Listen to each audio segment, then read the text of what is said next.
À 6h43, Europe 1 vous répond. Thomas Soto. C'est un tweet du chef de la diplomatie européenne qui a annoncé hier soir la bonne nouvelle, disait-il. Autre tweet, celui de son homologue iranien, évoquant lui des solutions trouvées. Bref, cette fois, il y a bien un accord sur le programme nucléaire iranien.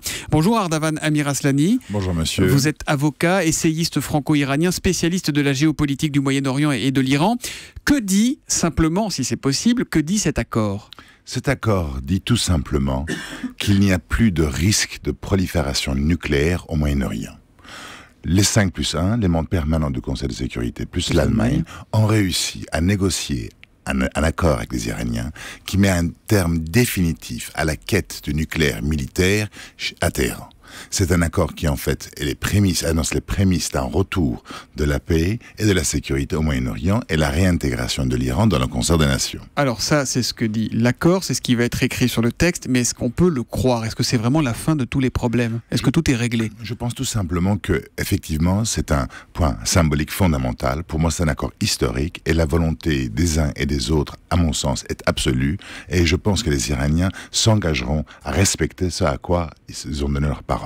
Tout simplement parce que les Iraniens, si vous voulez, n'ont pas le choix. Ils veulent que leur pays réintègre sa juste place dans le concert des nations en tant que puissance régionale que ce pays est, et également que le pays puisse retrouver son rôle important en tant que pays émergent économiquement parlant dans le système financier international. Alors vous êtes un peu plus optimiste que Laurent Fabius, qui sera d'ailleurs à 8h20 l'invité de Jean-Pierre Elkabbach, parce que lui a parlé d'un accord étape positif. Il dit on a fait un pas en avant, mais on n'est pas encore au bout du chemin. C'est-à-dire qu'il reste encore des petits sujets, non ? La position française a été toujours la position la plus radicale de l'ensemble des pays négociateurs occidentaux. Radicale dans quel sens ? Dans l'intransigeance, dans le fait que souvent la politique française sur la question iranienne était en principe soit calquée sur l'idéologie de l'aile droite du Likoud, soit sur un tropisme favorable aux pays arabes du Golfe Persique. Je pense que les Américains considèrent que c'est un accord majeur. C'est également le cas de l'ensemble des autres pays qui ont négocié cet accord-là. Les Iraniens vont le respecter, c'est ce qu'ils disent en tout cas, et je crois qu'aujourd'hui, Mme Clinton l'a acté également, un pas fondamental a été franchi vers la paix. Est-ce qu'on est sûr maintenant qu'ils vont jouer le jeu, les Iraniens, et ne pas continuer en douce un programme nucléaire militaire ? Si vous voulez, ça va être impossible parce que l'accord prévoit, si vous voulez, des mesures extraordinairement intrusives permettant aux Occidentaux et à l'AIEA de vérifier exactement l'étendue du développement nucléaire en Iran. Il ne s'agit pas de faire confiance aux Iraniens. Il s'agit pour l'AIEA, l'Agence internationale dans le domaine atomique, de se donner les moyens de pouvoir vérifier au quotidien et au concret le respect des engagements contactés par les Iraniens. Pendant combien de temps vont se faire ces contrôles ? Ça va durer combien de temps ? De manière, les contrôles ont déjà commencé depuis un certain temps. Ça va durer pendant 15 ans au moins. Il y a des caméras installées dans l'ensemble des sites nucléaires iraniens. Il va y avoir des inspecteurs qui vont pouvoir faire des visites surprises partout. Ils vont vraiment pouvoir faire des visites surprises ? Parce qu'on se souvient il y a quelques années, les fameuses visites. On disait oui, venez, mais non, là vous pouvez pas y aller. Bon, là c'est pas possible, mais on va vous emmener là plutôt. Non, aujourd'hui, avec une clarté limpide, les uns et les autres se sont mis d'accord. Il va y avoir des visites intrusives. Les Iraniens ne pourront pas faire obstacle. Et de toute façon, le principe de cet accord, c'est quoi ?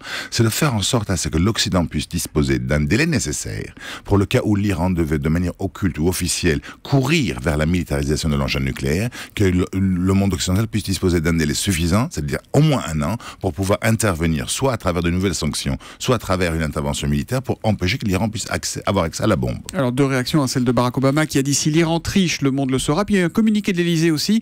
Les sanctions contre l'Iran pourront être rétablies si l'accord définitif sur le nucléaire n'est pas appliqué. On sent quand même encore un peu de méfiance. Hein. Non, bien sûr. Il faut savoir que la période de négociation, l'accord intérimaire continuera de produire ses effets jusqu'à fin juin. Oui, parce que alors, c'est ça. On n'est pas au bout du chemin là encore. Non. Mais on est au bout d'un chemin, si j'ose dire, important, parce que les Américains s'étaient fixé cette date du 31 mars qu'ils n'ont pas pu respecter puisque c'est arrivé 2 jours plus tard, où en fait ils ont dit que si on n'a pas à cette date-là un accord de principe sur les différentes lignes de l'accord définitif, on va arrêter de discuter. Cependant, l'accord continue jusqu'au mois de juin. Et maintenant, on est dans la phase technique, qui est une phase quand même importante, qui est une phase délicate, qui est une phase difficile. Il reste encore un certain nombre de questions à régler. C'est quoi ? C'est là qu'on va vraiment écrire les textes ? On a les grandes lignes et c'est là qu'on va vraiment écrire les grandes lignes sont là, et je dirais que les grandes lignes sont là quand même avec une précision certaine. Puisque les Iraniens, globalement, ont accepté, si vous voulez, de ne pas enrichir l'uranium au-delà d'un chiffre de 3,7%. Ils ont accepté, si vous voulez, d'abandonner la recherche au niveau du nucléaire. Ils ont réussi à accepter accepté, si vous voulez, l'abandon total de leur développement nucléaire dans le site de Natanz, de Fordo. Ils ont accepté beaucoup de sacrifices. Alors, c'est-à-dire, on a un tweet intéressant à l'instant de Chris Prolls qui nous dit: cet accord n'est-il pas dépendant des dirigeants? Ne sera-t-il pas remis en cause dans 10 ans? Peut-être même avant, parce qu'on sait que Barack Obama il tenait beaucoup à cet accord. On sait que les républicains aux États-Unis, qui seront peut-être au pouvoir en 2016, n'en voulaient pas. Les Américains sont dans une situation un peu différente. Et heureusement d'ailleurs que Obama a obtenu cet accord, parce qu'il va y avoir la rentrée du Congrès américain après les vacances parlementaires, et avec un accord aussi fort que les Américains ont réussi à négocier, les républicains ne pourront jamais obtenir une majorité suffisante pour pouvoir faire opposition à un veto présidentiel. Donc je pense qu'aujourd'hui, le monde va vers une direction où le retour de l'Iran est acté et en fait la menace iranienne est une fois définitivement écartée. Alors tout irait très bien, mais je vais vous donner quand même la réaction et ce qu'a dit Benjamin Netanyahou, le Premier ministre israélien, à Barack Obama au téléphone cette nuit. Cet accord menace la survie d'Israël. Voilà ce qu'a dit le Premier ministre israélien.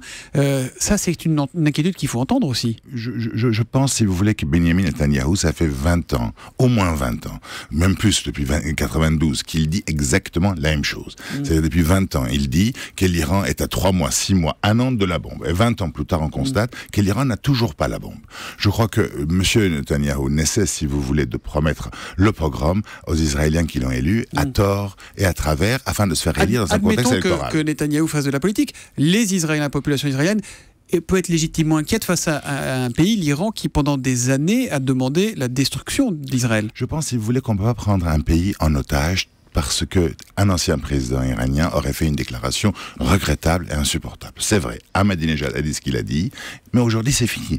Aujourd'hui l'Iran a à sa tête un nouveau président, un nouveau gouvernement. Ce sont des gens qui tendent vers l'Occident et qui veulent mettre un terme à l'isolement de l'Iran. Qui a le plus cédé dans cette affaire, dans ces négociations? Je ne pense pas qu'il faille raisonner en fonction de qui a perdu, qui a gagné. Je pense que tout le monde a gagné. Je pense que les Iraniens ont accepté beaucoup de sacrifices. Les échos qui sortent de Lausanne disent que les Iraniens, qui ne voulaient pas, si vous voulez, dans le cadre de cet accord de principe, aller dans le détail des choses, y sont allés. Les Américains ont également, de leur côté, accepté, si vous voulez, de marcher vers les Iraniens en acceptant certaines choses que, normalement, sous la pression des républicains ou des Israéliens, ils auraient dû abandonner. Eh bien, c'est un accord qui est positif pour tout le monde. C'est un win-win. Vous pensez que l'étape d'après, c'est une ambassade des États-Unis à Téhéran? Pour moi, ça n'a fait aucun doute. Si vous voulez, cette discussion nucléaire ne porte pas que sur le nucléaire iranien. Ça porte sur le retour de l'Iran. C'est le retour de la Perse dans un contexte régional particulièrement grave. Il suffit de regarder ce qui se passe aujourd'hui en Irak et en Syrie pour se dire qu'il y a aujourd'hui un véritable besoin de l'Iran. Qui va demain faire obstacle à l'irruption djihadiste qui a mis l'Irak et la Syrie à feu et à sang? C'est aussi ça qu'il y a derrière tout ça? C'est le rôle que doit jouer l'Iran? Bien entendu, l'Iran qui réintègre sa juste place disposera des moyens et de la capacité d'intervenir pour mettre un terme définitif à cette menace existentielle qu'est le djihadisme islamique sunnite wahhabite. Un dernier mot, c'est un accord qui a été signé à une date symbolique en Iran. Absolument, il s'agit d'une date fondamentale puisque c'est le 13e jour qui suit le nouvel an iranien, qui est le premier jour de printemps, et c'est un jour, si vous voulez, qui pour les Iraniens revêt une importance particulière puisque ce jour-là est censé jeter hors de la vie des Iraniens tous les aspects néfastes de l'année antérieure. Donc beaucoup d'espoirs sont placés par les Iraniens dans cet accord. D'ailleurs, vous avez vu dans les rues de Téhéran, il y a une irruption de joie jamais vue à l'époque récente. Eh bien ça tombe bien, on ira à 7h voir comment on a réagi à Téhéran et on va finir sur cette note d'espoir, espoir pour tout le monde, espérons-le. Merci Ardavan Amir Aslani d'être venu en direct sur Europe 1 répondre aux questions des auditeurs. Vous avez publié un livre en 2013, Iran, États-Unis, les amis de demain ou l'après Ahmadinejad. C'est publié chez Pierre Guillaume de Roux Éditions. Merci et bonne journée.